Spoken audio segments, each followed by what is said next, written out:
Kapayapaan ng Panginoong Hesukristo ay sumainyong lahat.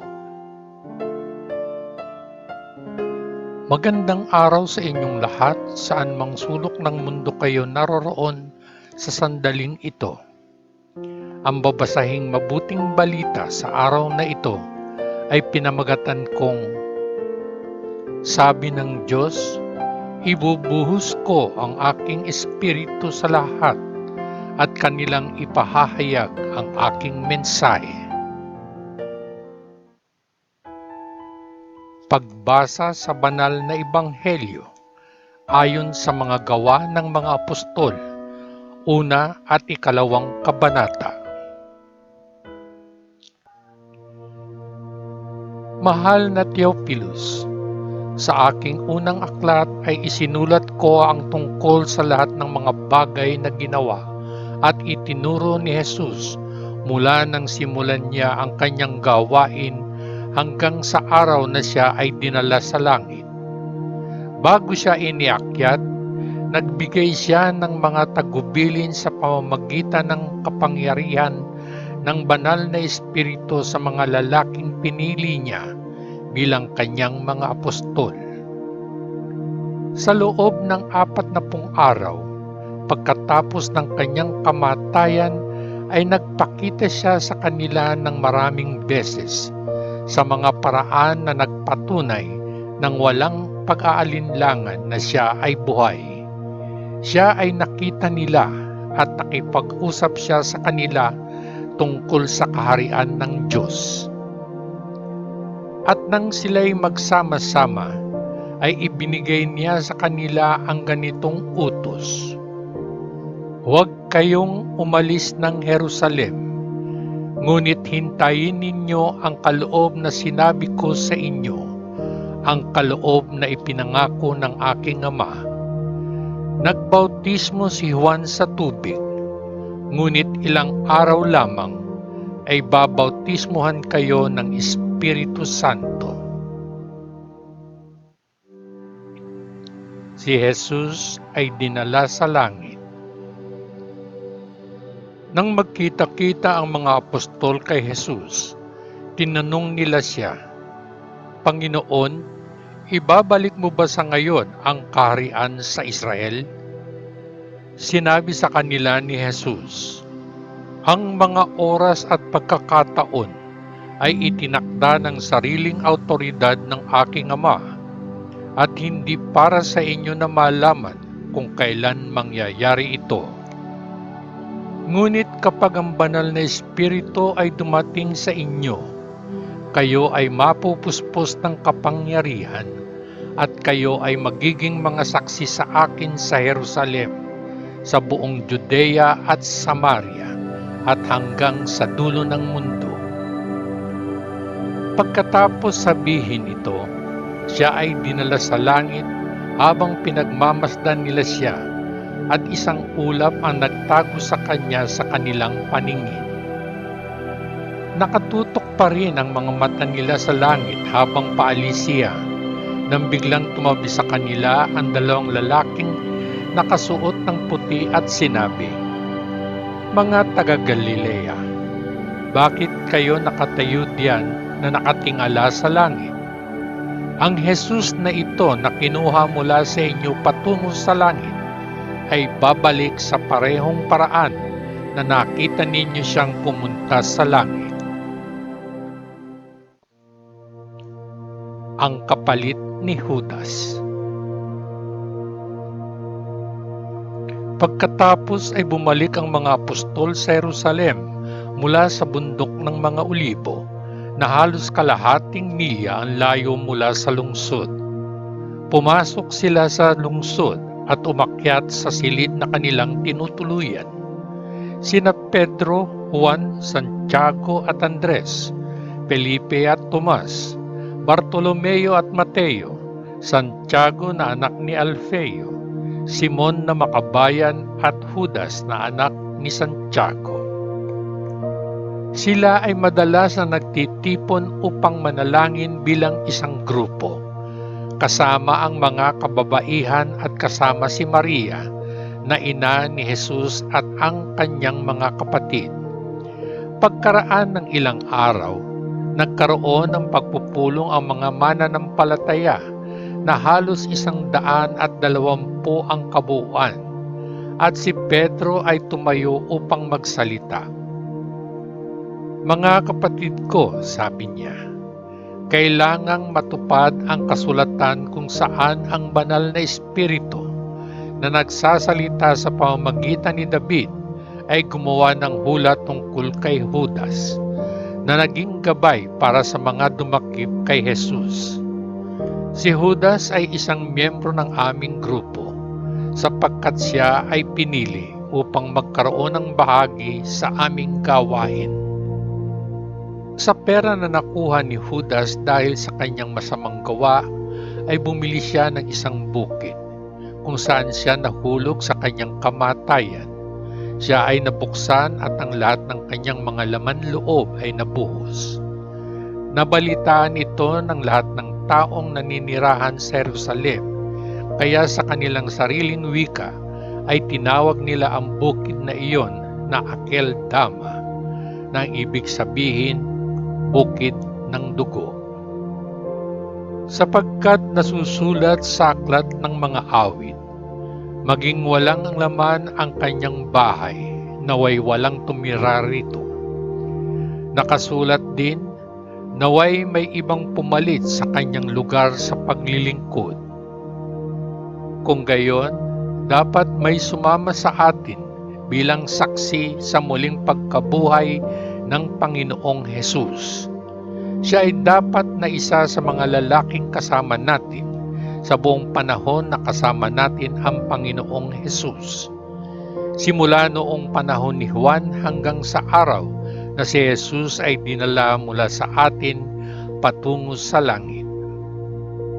Kaya't iminungkahi nila ang 2 lalaki, si Jose na tinatawag na Barsabas, kilala rin bilang Justus, at si Matias. Pagkatapos ay nanalangin sila, "Panginoon, alam mo ang iniisip ng lahat, kaya ipakita mo sa amin kung alin sa 2 ito ang iyong pinili upang maglingkod bilang isang apostol sa lugar ni Judas, na umalis upang pumunta sa lugar kung saan siya nararapat." Sila ay nagpalabunutan upang pumili sa pagitan ng 2 lalaki, at ang napili ay si Matias, na idinagdag sa pangkat ng 11 pastol. Ang pagdating ng banal na Espiritu. Nang dumating ang araw ng Pentekostes, ang lahat ng mga mananampalataya ay nagtipon sa isang lugar. Biglang may ingay mula sa langit na parang malakas na hangin na umiihip, at napuno nito ang buong bahay kung saan sila nakaupo. Pagkatapos ay nakakita sila ng tila mga dila ng apoy na kumalat at humipo sa bawat tao doon. Napuspos sila ng banal na Espiritu at nagsimulang magsalita sa iba pang mga wika dahil binigyan sila ng Espiritu ng kakayahan na makapagsalita. May mga Hudyong naninirahan sa Jerusalem, mga taong relihiyoso na nagmula sa iba't ibang bansa sa mundo. Nang marinig nila ang ingay na ito, nagtipon ang isang malaking pulutong. Tuwang-tuwa silang lahat sapagkat narinig ng bawat isa sa kanila ang mga mananampalataya na nagsasalita sa kanyang sariling wika. Sa pagkamangha at pagtataka ay napasigaw sila. Ang mga taong nagsasalita ng ganito ay mga Galilea. Paano kung gayon na naririnig natin lahat sila na nagsasalita sa ating sariling mga wika? Kami ay mula sa Parsia, Medina at Elam, mula sa Mesopotamia, Judea at Cappadocia, mula sa Pontus at Asia, mula sa Ehipto, at sa mga rehiyon ng Libya malapit sa Cyrene, Ang ilan sa amin ay mula sa Roma, parehong Hudyo at Hentil ang nagbalik loob sa Judaismo. At ang ilan sa amin ay mula sa Crete at Arabia. Ngunit lahat tayo ay narinig nilang nagsasalita sa ating sariling mga wika tungkol sa mga dakilang bagay na ginawa ng Diyos. Namangha at nalilito, patuloy silang nagtatanong sa isa't isa, ano ang ibig sabihin nito? Ngunit tinuyan ng iba ang mga mananampalataya na sinasabi, ang mga taong ito ay lasing. Ang mensahe ni Pedro. Pagkatapos ay tumayo si Pedro, kasama ang 11 apostol at sa malakas na tinig ay nagsimulang magsalita sa karamihan. Mga kapwa Hudyo at kayong lahat na nakatira sa Jerusalem, makinig kayo sa akin at hayaan ninyong sabihin ko sa inyo kung ano ang ibig sabihin nito. Ang mga taong ito ay hindi lasing gaya ng inaakala ninyo. 9:00 pa lang ng umaga. Sa halip, ito ang binanggit ni Propeta Joel. Ito ang aking gagawin sa mga huling araw, sabi ng Diyos. Ibubuhos ko ang aking espiritu sa lahat.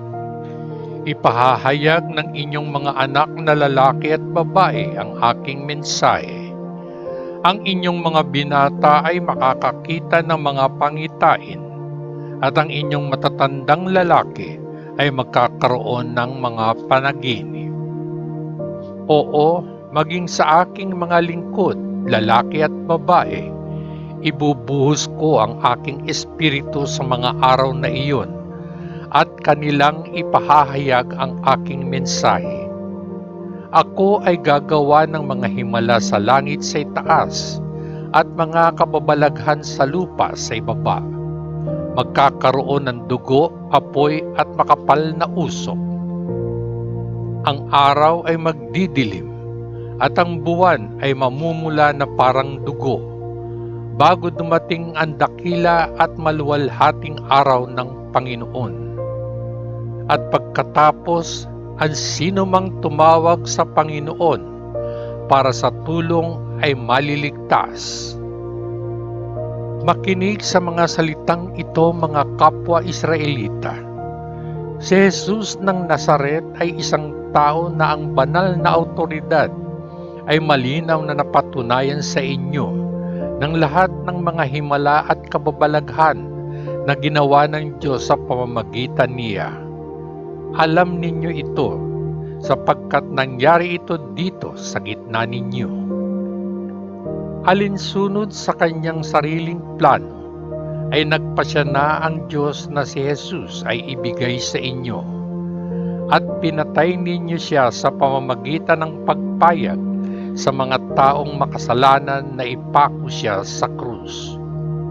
Ngunit binuhay siya ng Diyos mula sa kamatayan. Pinalaya siya mula sa kapangyarihan nito, dahil imposible na itago siyang bilanggo ng kamatayan. Sapagkat sinabi ni David tungkol sa kanya, nakita ko ang Panginoon sa harap ko sa lahat ng panahon. Siya ay malapit sa akin at hindi ako magugulo. At kaya ako ay napuno ng kagalakan, at ang aking mga salita ay puno ng kagalakan. At ako, kahit na ako ay mortal, ay makatitiyak sa pag-asa.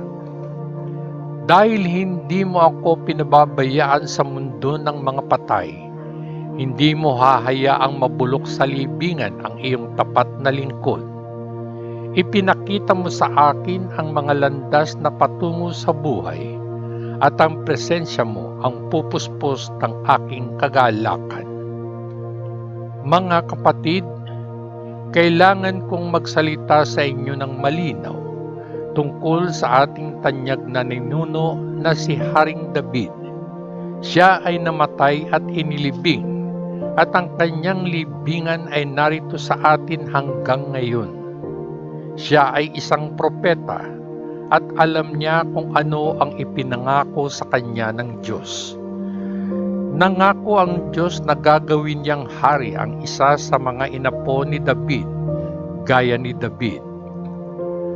Nakita ni David kung ano ang gagawin ng Diyos sa hinaharap, kaya nagsalita siya tungkol sa muling pagkabuhay ng Mesiyas nang sabihin niya, siya ay hindi pinabayaan sa mundo ng mga patay, hindi nabulok ang kanyang katawan sa libingan.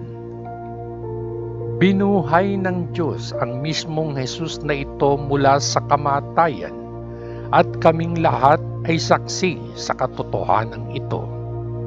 Siya ay itinaas sa kanang bahagi ng Diyos, kanyang Ama, at tinanggap mula sa Kanya ang banal na Espiritu, gaya ng ipinangako niya. Ang nakikita at naririnig ninyo ngayon ay ang kanyang regalo na ibinuhos niya sa amin. Sapagkat hindi si David ang umakyat sa langit, sa halip ay sinabi niya, sinabi ng Panginoon sa aking Panginoon, umupo ka dito sa aking kanang bahagi, hanggang sa ilagay ko ang iyong mga kaaway bilang tungtungan sa ilalim ng iyong mga paa.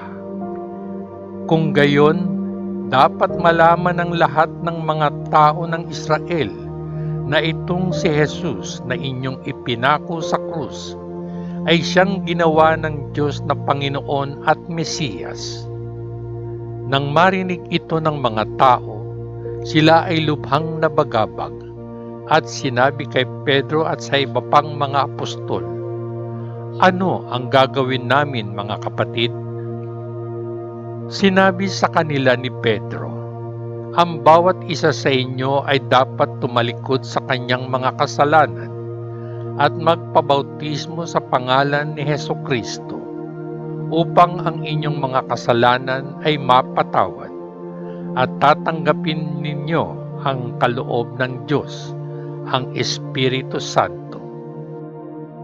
Sapagkat ang pangako ng Diyos ay ginawa sa inyo at sa inyong mga anak at sa lahat ng nasa malayo, sa lahat na tinawag ng Panginoon nating Diyos sa kanyang sarili.